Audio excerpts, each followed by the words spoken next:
Di mana Dhamma?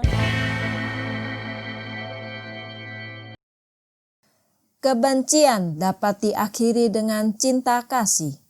Suatu ketika, saat Sang Buddha Gotama membabarkan Dhamma di Wihara Jetawana, di dekat wihara ada seorang peri bernama Kalayakini sedang mengejar seorang wanita yang menggendong seorang bayi. Ketika wanita itu mendengar bahwa Sang Buddha Gotama sedang membabarkan Dhamma di wihara, ia berlari ke sana dan meletakkan bayi yang digendongnya di kaki Sang Buddha Gotama sambil memohonkan perlindungan. Saat itu, sang peri tertahan di depan pintu wihara oleh dewa penjaga wihara. Akhirnya, atas izin Sang Buddha Gotama, peri tersebut dapat masuk ke dalam wihara.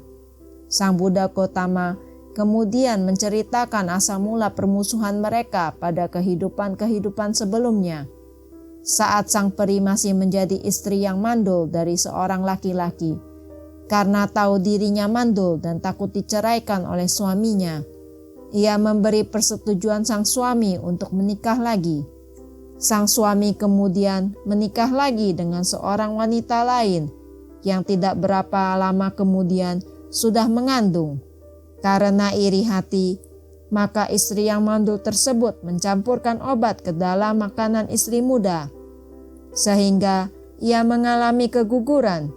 Juga saat ia mengandung untuk kedua kalinya, pada saat kehamilan ketiga, campuran obat terlalu keras, sehingga selain sang calon bayi, calon ibu itu juga ikut meninggal dunia.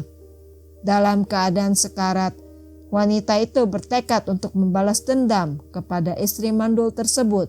Maka kedua wanita itu saling membalas dendam dalam kehidupan-kehidupan berikutnya.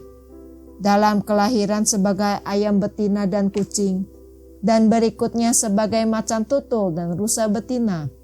Dalam kehidupan saat bertemu Sang Buddha Gotama, mereka terlahir sebagai seorang wanita perumah tangga dan seorang peri. Atas nasihat Sang Buddha Gotama, kedua wanita menyadari kesalahannya. Sang Buddha Gotama minta kepada wanita untuk menyerahkan bayinya kepada sang peri, yang kemudian menyambut bayi itu dengan hangat dan menciumnya sampai puas. Dengan kasih sayang, ia lalu mengembalikan bayi tersebut kepada ibunya. Pada akhir pertemuan, Sang Buddha Gotama menyampaikan kesimpulan berupa bait berikut. Di dunia ini, kebencian tidak akan berakhir bila dibalas dengan kebencian, tetapi kebencian akan dapat dipadamkan melalui cinta kasih. Inilah hukum alam yang berlaku sepanjang masa. Bait 5. Di mana Dhamma?